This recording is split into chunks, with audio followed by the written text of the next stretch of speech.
Naka-blue alert na mga sakop sa Mandawi CDRRMO nining nagdanga-danga karon nga weather disturbance. Ang alarm signal sa kasapaan mas gipalambo pa. Samtang mga sakop sa Flood Control Task Force sa Talisay City, alerto na ning sugod nga nasinating uwanon nga panahon. Ani ang report.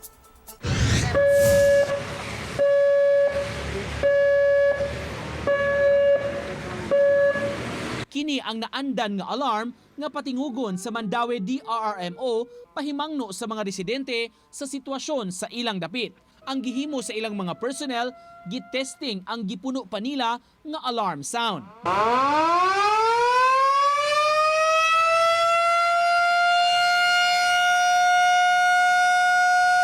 Gilauman nga mas makatabang kini aron madungog og mulihok gyud ang mga nagpuyo daplin sa kasapaan sa pagbakwit na. Sa ato nag-i-inform ato mga kabarangayan, especially ato mga barangay DRR focus o mga barangay emergency response team nga magpangandam na sila mga personnel o sa ilang mga ekipo o sa ilang mga identified nga evacuation sites.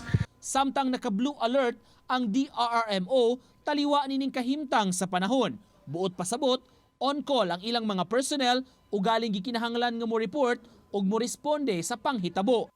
Gitigom ni Edwin Nieves ang iyang mga sakop sa Flood Control Task Force. Gipaybaw sila nga alerto ang ilang buhatan sulod sa 24 oras ug bantayan ang National Highway habig sa barangay Bulacau ug Tabunok nga sagad bahaan kun mubundak ang kusog nga uwan. Pasabot ni Nieves, mapabagyo o low pressure area man nga musod sa nasod. Basta magdala og daghang uwan, di na sila kumpiyansa.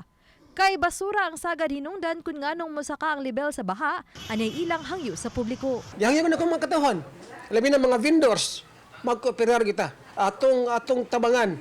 Kay dili na mamahimo kunog kita lang ang mga task force ug bang miyembro sa gobyerno na kamot pero kung way kooperasyon sa mga tao, it will never work. Samtang moabot sa 50 ka mga hangyo ang nadawa sa Action Agad Team. So kadtong Lunes aron pulungan ang mga sanga sa kahoy. Nico Sereno, Femery Dumabok. GMA Regional TV Live.